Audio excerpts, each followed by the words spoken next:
ब्रूहि योगेश्वरे कृष्णे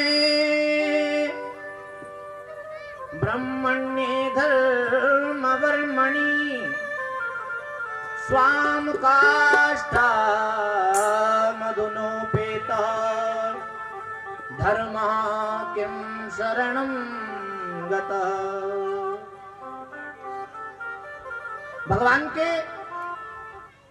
भगवान पृथ्वी पर आते ही क्यों, कारण क्या है, और अगर आते हैं तो कितने अवतार हैं भगवान के मुख्य? कोई कहता 20 हैं, कोई कहता 10 हैं, कोई कहता 24 हैं। मुख्य कितने अवतार हैं भगवान के? और मानव मात्र का लक्ष्य क्या है? हम क्यों पैदा होते हैं? हमारा लक्ष्य क्या है? क्यों हमें भगवान भेजता है, बनाता है? और छठा प्रश्न,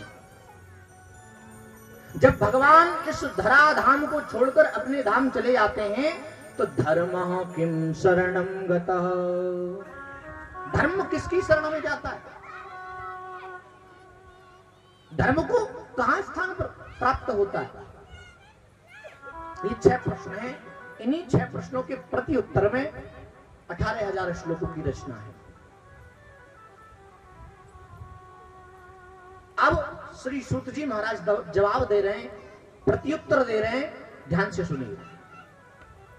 कृष्ण भक्ति परम श्रेयः शास्त्र सारश्च एव हि।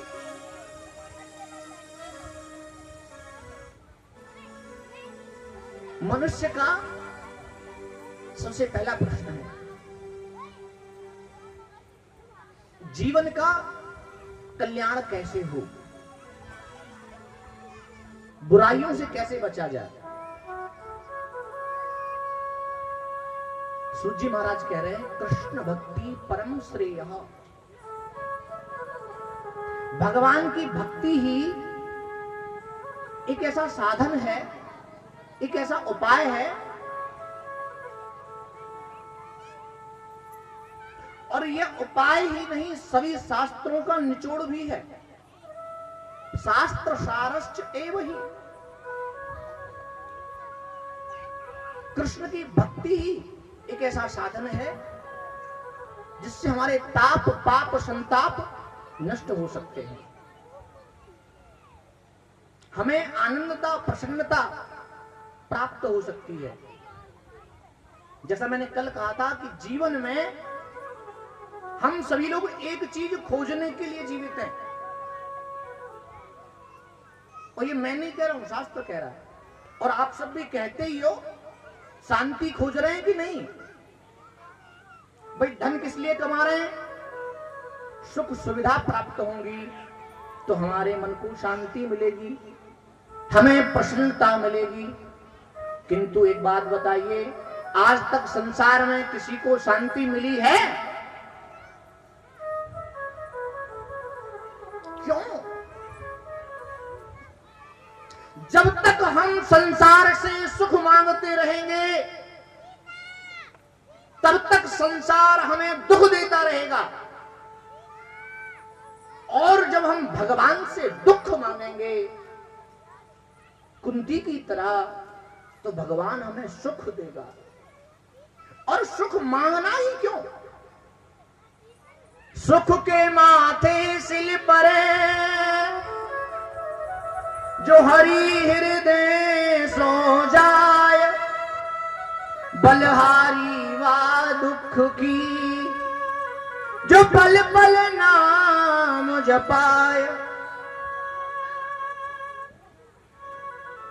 दुख ही अच्छा है, भगवान को याद तो कराता है। सुख में क्या होता है? सुख में जब सुख मिलने लग जाए, सुविधा मिलने लग जाए, तो व्यक्ति की तृष्णाएं और बढ़ जाती है। पहले मकान, फिर व्यापार, और फिर गाड़ी, और जन क्या क्या, तृष्णा बढ़ती रहेगी। तो इससे अच्छा दुख है। और मांगना भी क्यों? सुख दुख मांगना ही क्यों भगवान से? रही मन वो नर मर चुके जो कहूं मांगन जाए और उनसे पहले वो मरे, जिन मुख सो निकसत नाय। मांगना क्यों? और अगर मांगना भी है तो हरि से हरि को मांग लो, भगवान से भगवान को मांग लो, फिर कुछ आवश्यकता रहेगी क्या? संसार को किसने बनाया? भगवान ने।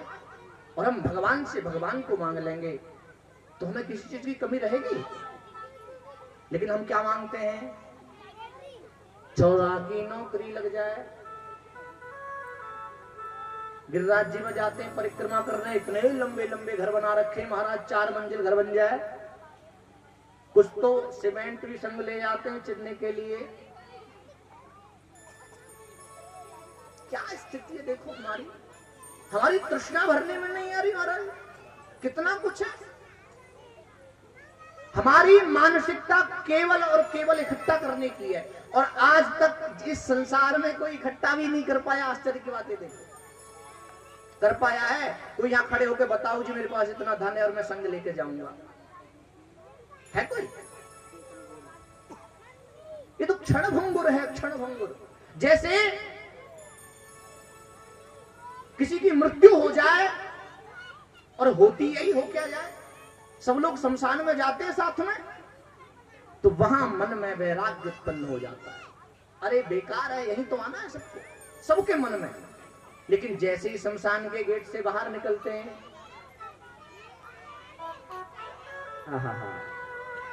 सारा वैराग्य धरा रह जाता है महाराज, वहीं बुराई प्रारंभ कर देते हैं। अब एक क्षण में उनको वैराग्य हुआ था कि संसार झूठा है, ब्रह्म सत्यम जगन मिथ्या, किंतु कुछ क्षण बाद ही परिवर्तन हो गया। सुख कुछ है ही नहीं। वो संसार का नाम है दुखालयम मनश्चेतः, दुख का घर। भंडारा चल रहा है, भंडारे में जाके कहो हमें जीके की किताब दे दो, जनरल नॉलेज की कोई पुस्तक दे दो, तो क्या वो भंडारी दे पाएगा? दे देगा? नहीं, मुझे तो नहीं लगता दे पाएगा। और पुस्तकालय में जाकर के कहो बढ़िया छोले भटूरे की प्लेट लगा के दे दे, तो दे देगा? पिज्जा बर्गर मांगने लगो, दे देगा क्या? क्यों? तो फिर संसार में इस दुखालय में सुख की कामना क्यों करते हो?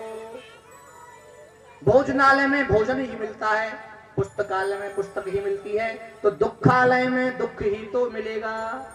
तो सुख की कामना क्यों? झूठी कामना लिए बैठे हो भाई। मांगो भगवान से, भगवान को मांगो। तू जो मिल गया तो फिर जरूरत ही नहीं है। मैं अगर मांगू तुझे, किसी ने कहा है, मैं अगर मांगू तुझे तू न देना कुछ मुझे, वरना आशिक नहीं मजदूर हो जाऊंगा मैं। हमें प्रेमी बनना है। भगवान के मंदिर में गए, 10 रुपए चढ़ा करके भगवान से प्रार्थना करी, हे प्रभु कल मेरे छोरा को इंटरव्यू है, बाकी नौकरी सरकारी लगवा दीजो। 10 रुपए घूस दे दी भगवान को, और नौकरी क्या? यह भक्ति है?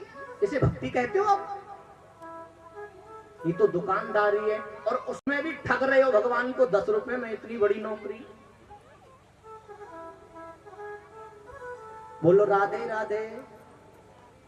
तो कृष्ण भक्ति परम श्रेयः शास्त्र सारश्च एव हि। भगवान की भक्ति एक ऐसा साधन है जिससे जीव तर सकता है। भक्ति कैसे करें? भक्ति का क्या स्वरूप है? भक्ति किसे कहते हैं? हम तो जानते ही नहीं भक्ति क्या है। हम तो इसी को भक्ति जानते। एक लोटा दूध, एक लोटा जल चढ़ाना है भगवान शंकर को सुबह जाकर के भक्ति है। भक्ति का स्वरूप है निष्काम, निसंकल्प, निर्दोष, निर्विकार, निस्वार्थ। भगवान को भजने के लिए उससे कुछ मांगने की, उससे कुछ कहने की आवश्यकता ही नहीं है। हमें भक्ति करनी है, उसमें कोई स्वार्थ नहीं होना चाहिए।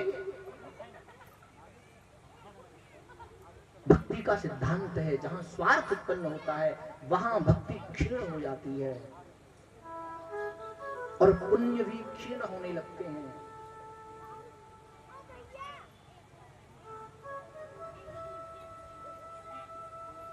निस्वार्थ भक्ति हो। कृष्ण की भक्ति के लिए आडंबर करने की आवश्यकता नहीं है।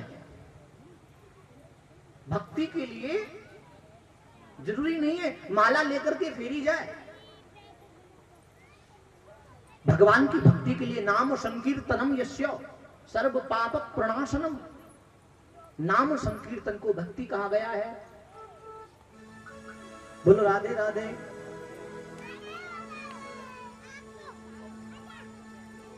श्री शौनकादि ऋषि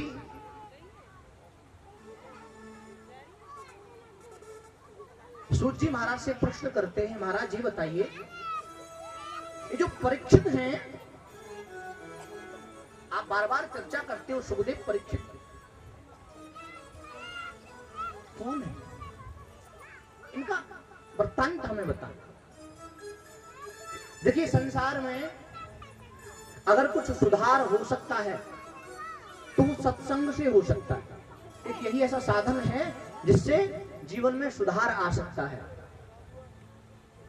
क्योंकि सत्संग से हमारा जो विवेक है, हमारी जो बुद्धि है, वो गलत और सही की पहचान कर लेती है।